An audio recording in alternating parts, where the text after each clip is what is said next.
guys, how are you? We are getting ready to prep for our upcoming challenge, and I'm super excited to have you guys in this group with me, and I can't wait to get to know you guys a little bit more. And I wanted to share just a little bit about where I was 5 years ago. So some of you guys know my story and some of you might not. So 5 years ago, I was living in Germany. I had a 5-year-old, 5.5-year-old, he's almost 6, and a 2.5-year-old. And my husband was in and out, and he was gone. He was in the military, so he was gone quite a bit. I'd run a marathon in March, and I was just getting ready to run a half marathon. So I was in doing a lot of training, and I was, teaching some stroller fitness classes. But when I look back at where I was 5 years ago, I was doing all of this exercise, and I was running, and I was just doing everything I thought was right, but I wasn't seeing the results that I wanted. I was still carrying a lot of extra weight. I was bloated in my face. I couldn't get where I needed to be, and it all boiled down to my nutrition. And I wouldn't admit it. I was kind of in denial because I thought that I was doing everything I could, and then I honestly thought that my nutrition was where it needed to be. It affected everything. Like, I knew that I wasn't comfortable in my own skin. It affected our date nights. I'd go into the closet and I would try on things and nothing fit, so I'd be furious. I'd be like, oh, I'd be so frustrated, and we would go out on our date. I'm kind of in a pissy mood because I'm not comfortable in what I'm wearing.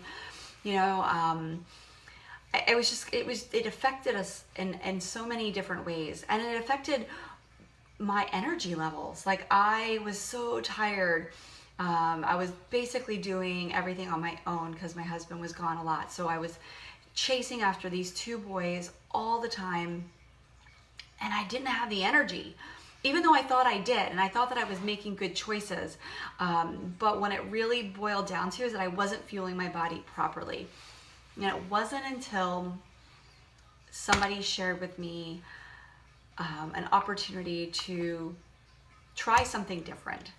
She said, Amanda, you are exercising all the time, and you're making good choices with your meals, but something's missing. Something is missing. And she's like, I think I know what it is, and I want you to give it a try. So she invited me to do a challenge group, and taught me a little bit of her tips on nutrition, and introduced Shakeology to me. And so by combining all of these things, I finally found the missing piece. And I was able to have more energy, keep up with my kids. I dropped some of the weight that I was carrying.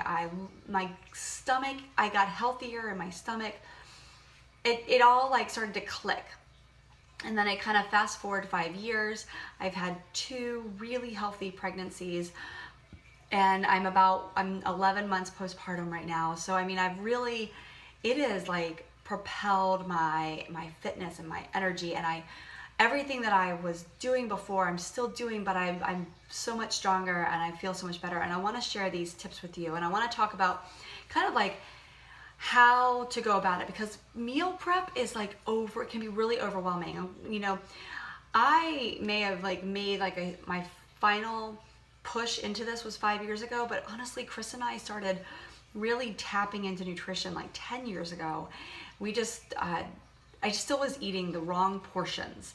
And I really think that's a lot of times when we're eating clean and healthy, we could be eating a lot of the wrong things, and that's what makes us not lose the weight, and our body doesn't respond because we're eating good stuff, but we're eating way too much of it, and so it's still too many calories. So what I want to share with you, so you're going to have some links that I'm going to post, and in the links you're going to find a little grocery list. So it looks something like this. Okay, and you don't have to use this. You can use a sheet of paper. You can use this. This is just a helpful tool that you can use to kind of help plan out and map out your week. I honestly like to sit down on Fridays, kind of map out what we're gonna have for the following week. And then I go grocery shopping on Saturday or Sunday. It really depends on the day. But typically, like right now, if I can get it in on Saturday, then I have Sunday to prep some meals and get everything ready for the week. So I sit down and I look at my entire week and I decide, like, what are our activities? Now we're getting back to school. So you guys are gonna have, like, school stuff and like kids activities, and you're juggling all of that. So you need to look at, what does your night look like? What are your meals? What do they need to look like? So for me, we're getting ready to be full on hockey. That's 4 nights a week, 2 of which are pretty late. And on those nights, I can do a quick meal at home. So it's just easier to have a crock pot meal. So I'll have a crock pot meal on Mondays and Wednesdays. So I just kind of write that in there, like crock pot. And then on Tuesdays and Thursdays, we need to take our meal with us. So it needs to be something quick and easy that I can pack up, take to the rink, and we can eat there. And then Fridays, we always do pizza. And then there's a leftover day. And then there's one other meal that I need to plan for. I found when I first started doing Shakeology that, and it's still true to this day, because I have a almost 11-year-old, a 7.5-year-old, a 3.5-year-old, and about to be 1-year-old. So lunchtime is crazy, and I'm homeschooling. So when I'm making lunch for them, I'm like doing everything, like I'm getting their lunches ready, and that's when I start to hit my like low, like where I need a little bit more energy and where I start to reach for my chocolate and or have these cravings. So for me, drinking Shakeology, so I have my my container for drinking Shakeology at lunch is the simplest way for me to have my lunch without having to make something separate like a salad while they eat their lunch. And that just makes life easier. I don't have to buy extra things for myself at the grocery store. I just have my shake every day for lunch. And so that takes up one set of meal planning. Boom, shake, done. I also like to keep breakfast really simple. So I personally make egg muffins or have eggs, some form of eggs every single day. Egg muffins are the easiest thing for me to do. I can whip up a batch on Monday and maybe make another batch on like Wednesday if I need to. When Chris is gone, I can make one batch for myself and make it the whole week.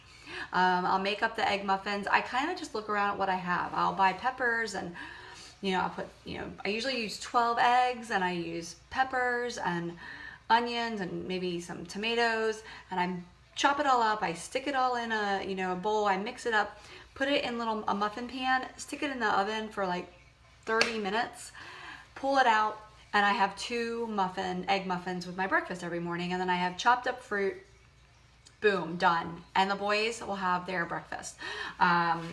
So on the sheet, you can actually map out like what your kids are going to have. It doesn't say like meals for the week. It just says like snacks for the week and kid snacks. But you could even add in there like kids breakfast for the week. You got the kids lunch for the week and the kids snacks for the week. So this is like a really helpful tool. And I definitely start with, what does my evening look like? What activities do we have? And then I work it backwards, because then I can kind of make sure that I'm set up for success. So I don't have to go and like get something at a convenience store or run through a drive-through. And that happens sometimes, but we really want to try and plan ahead so that we don't have to do that. I also like to make things in bulk. All right.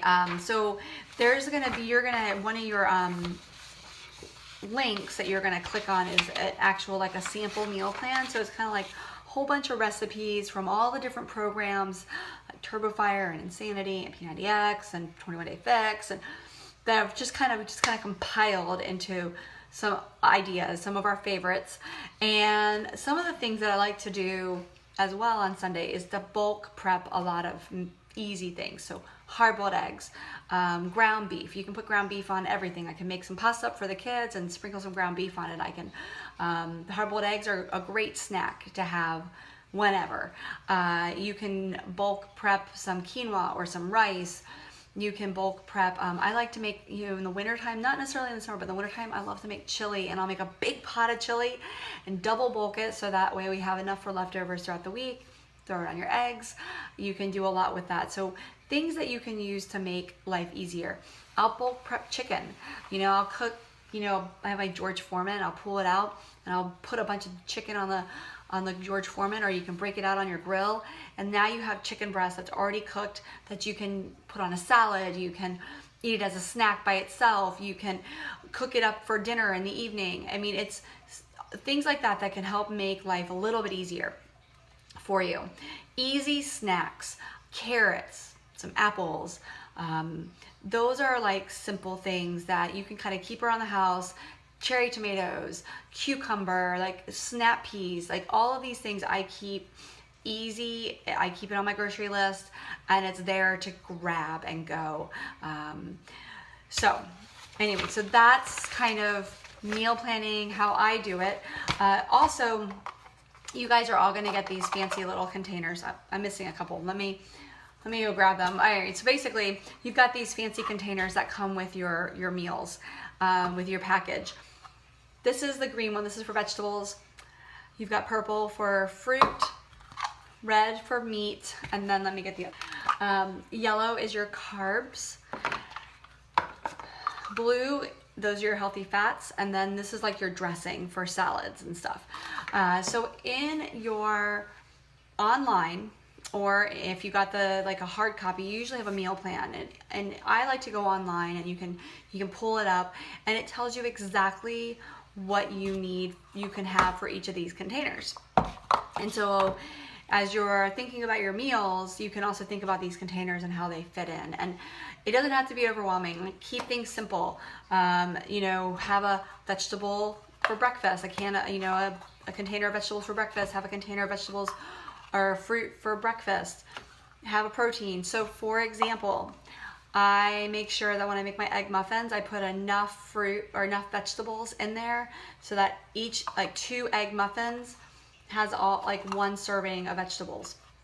And 2 eggs is a red. So 2 muffins is about serving. And then I'll just chop up some fresh berries and then put that on the side and boom, I have breakfast. Another easy snack for lunch, I might have some carrot sticks and I might have a little bit of hummus. That's a blue, so I might have half of some hummus. And then for lunch, I have Shakeology, which is a red. It's a protein. And then for another snack, I might have an apple with maybe a little bit, like a teaspoon or 2 of peanut butter. And then for dinner, I always have, a protein. I'll have a vegetable. I might have a grain to go with my dinner. So it's simple. It doesn't have to be like this crazy, how do I work all my containers? The biggest thing is that we want to make sure you're eating enough. Sometimes we forget to eat because it seems like it's a lot or we're getting full. And a lot of times I realized that I would reach for more yellow containers than green containers when I was hungry. So I was hungry, so I'm like, ooh, I'm gonna have crackers or chips or whatever. And I was running through these and I still had like 2 or 3 containers of vegetables left. So if you're truly hungry, you're gonna eat the carrot sticks. If you're kind of think you're hungry, if it's more of an emotional thing, you're gonna not want to have the carrot sticks. You're gonna be like, meh, I'm not that hungry. So that's something to think about. Like, if you're really hungry, you're gonna eat the carrot sticks. If you think you're hungry, you're not gonna want them. You may think you want something to eat, but you really are just kind of like emotionally reaching for something to eat, or you're bored or whatever it may be. So drink more water, go for a walk, get out of the kitchen, distract yourself for a little while till that desire to want to eat something goes away. And if it doesn't go away, then reach for the green, because that's probably the container you're not going to get to at the end of the day. You're going to have a container of green left. All right. Gosh, I hope that helps. And I'm going to be posting all of this so you have all the resources. All right. Have a good night.